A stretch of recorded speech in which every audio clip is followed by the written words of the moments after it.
Assalamualaikum warahmatullahi wabarakatuh. Kami dari kelompok 8 akan mempresentasikan tentang analisis organization plan. Saya Amalia Karamatul Hikmah dengan NIM 933502919 akan mempresentasikan tentang perencanaan. Pengertian perencanaan. Perencanaan adalah sebagai perkembangan sistematis dari program tindakan yang ditujukan pada pencapaian tujuan bisnis yang telah disepakati dengan proses analisa, evaluasi, seleksi di antara kesempatan-kesempatan yang diprediksi terlebih dahulu. Tujuan yang mendasar dari perencanaan adalah membantu organisasi untuk mencapai tujuannya. Tanpa adanya perencanaan, biasanya disertai dengan tidak adanya koordinasi dan timbulnya ketidakefektifan. Ada dua maksud dari tujuan perencanaan, yaitu satu, perlindungan, meminimalisir resiko dengan mengurangi ketidakpastian di sekitar kondisi bisnis dan menjelaskan konsekuensi tindakan manajerial yang berhubungan. Yang kedua yaitu kesepakatan, meningkatkan tingkat keberhasilan dalam organisasi. Keuntungan dari perencanaan ini adalah yang pertama, membantu wirausahaan berorientasi ke masa depan. Yang kedua, koordinasi keputusan. Yang ketiga, perencanaan menekankan tujuan operasional. Untuk mengenai perencanaan dan tingkatan manajemen, perencanaan atau bisa disebut dengan planning itu merupakan proses dasar bagi organisasi untuk memilih sasaran dan menetapkan bagaimana cara mencapainya. Oleh karena itu, perusahaan harus menetapkan tujuan dan sasaran yang hendak dicapai sebelum melakukan proses-proses perencanaan tersebut.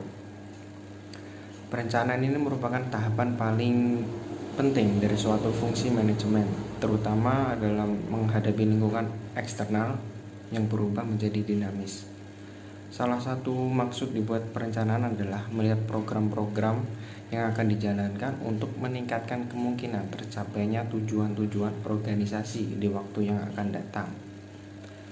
Perencanaan organisasi harus aktif, dinamis, berkesinambungan aktif dan kreatif. Sehingga manajemen tidak hanya beraksi terhadap lingkungannya, tetapi lebih menjadi peserta aktif dalam dunia usaha. Kegiatan dalam fungsi perencanaan. Terdapat 4 kegiatan dalam fungsi perencanaan, yaitu yang pertama adalah menetapkan tujuan dan target pemasaran suatu bisnis, merumuskan strategi untuk mencapai target bisnis tersebut, menentukan sumber-sumber daya yang diperlukan, dan yang terakhir menetapkan standar atau indikator keberhasilan dan target bisnis. Kita masuk dalam pentingnya perencanaan dalam manajemen. Yang pertama, tujuan menjadi jelas dan terarah, dan yang kedua, menolong mengidentifikasikan berbagai hambatan dan peluang. Yang ketiga, bisa membantu pekerjaan menjadi lebih efisien dan efektif. Perencanaan juga membantu untuk mengurangi resiko dan ketidakpastian. Dan yang terakhir, perencanaan sendiri dapat diartikan aktivitas pengawasan. Pada tingkatan manajemen, kita ketahui bahwa setiap manajer pada tingkatan yang berbeda akan melakukan hal-hal yang berbeda pula. Nah, cara menggambarkan perbedaan tersebut, kita bisa mengkelompokkan setiap manajer tersebut. Yang pertama adalah kelompok eksekutif. Para eksekutif menangani hubungan perusahaan-perusahaan dengan lingkungan luarnya. Mereka menangani persoalan-persoalan yang berkaitan dengan posisi perusahaan, kebutuhan pelanggan dan masyarakat. Dan yang kedua adalah manajer menengah. Manajer menengah ini memusatkan perhatian pada perencanaan dan menjaga pengoperasian sistem dan prosedur di dalam perusahaan. Tugas mereka adalah memastikan bahwa perusahaan beroperasi secara efektif dan efisien. Setiap unit bekerja secara sinkron untuk mencapai tujuan perusahaan. Dan yang ketiga adalah manajer supervisi. Supervisi. Para supervisor ini berurusan dengan pelaksanaan pekerjaan secara langsung dan mengkoordinasikan pelaksanaan tugas melalui pengarahan dan balikan atau feedback yang efektif dan efisien. Oke, kita masuk dalam pendekatan dalam perencanaan. Yang pertama adalah bottom approach. Pendekatan ini dilakukan dengan cara menyerap data dan informasi dari struktur paling bawah organisasi, kemudian dirumuskan oleh pemimpin menjadi sebuah rencana utuh. Dan yang kedua adalah top down approach. Ini adalah kebalikan dari yang pertama tadi, yaitu pemimpin organisasi yang terlebih dahulu merumuskan rencana, kemudian dipaparkan kepada anggota di bawah kepemimpinannya. Dan yang ketiga adalah interactive approach. Kondisi interactive approach ini adalah penyusun rencana yang dilakukan secara bersamaan oleh pemimpin dan anggota organisasi. Dan yang keempat adalah dual level approach. Pendekatan ini maksudnya adalah pemimpin dan anggota menyusun rumusan rencana mereka masing-masing, kemudian disatukan menjadi rencana utuh. Nah, dari keempat pendekatan perencanaan ini memiliki kelebihan dan kekurangannya masing-masing. Organisasi bebas untuk menerapkan pendekatan yang terbaik untuk diterapkan. Terbaik berarti pendekatan itu lebih cocok dengan organisasi, bisa diterima semua pihak yang terlibat, dan pastinya harus efektif dan efisien ketika diterapkan. Saya Dwi Puspitasari. Di sini saya akan menjelaskan mengenai pengertian dan jenis-jenis suatu rencana. Rencana adalah suatu tindakan tertentu yang diusulkan untuk membantu organisasi mencapai tujuannya. Perencanaan, proses evaluasi semua informasi yang relevan, dan penilaian perkembangan masa depan yang mungkin menghasilkan suatu pernyataan mengenai arah tindakan yang direkomendasikan suatu rencana, tanpa memandang berapa pentingnya intuisi yang berhubungan dengan pengalaman dari seorang wirausahawan. Tindakan dan strategi manajemen yang diharapkan berhasil umumnya didasarkan pada suatu alasan. Jenis-jenis rencana dibagi menjadi dua, yaitu rencana tetap dan rencana sekali pakai.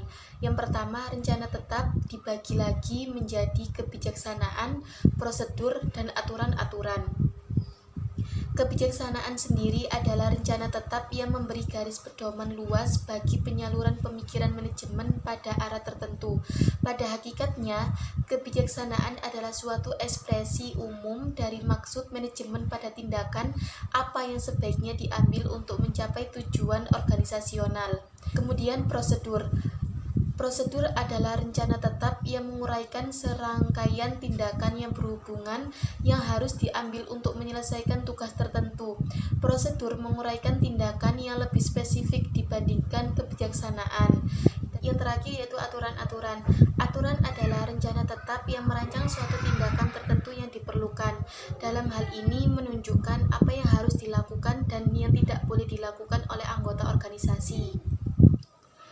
Yang kedua, rencana sekali pakai. Rencana sekali pakai ini dibagi lagi menjadi dua, yaitu program dan anggaran. Program adalah rencana sekali pakai untuk melaksanakan suatu proyek khusus dalam suatu organisasi.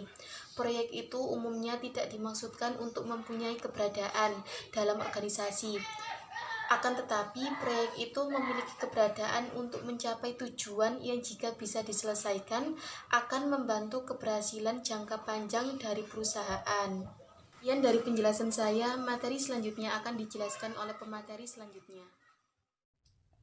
Baik, saya akan melanjutkan yang nomor 4, yaitu alat-alat perencanaan.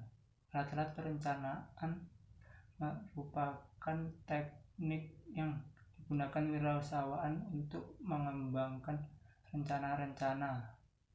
Adapun alat-alat perencanaan tersebut adalah: yang pertama, peramalan atau forecasting; yang kedua, metode analisa runtuh; yang ketiga, penjadwalan atau scheduling; yang keempat, petagon atau Gantt chart; yang kelima, jalur kritis atau critical path. Sekian dari kelompok kami. Bila ada kurang lebihnya mohon dimaafkan. Wassalamualaikum warahmatullahi wabarakatuh.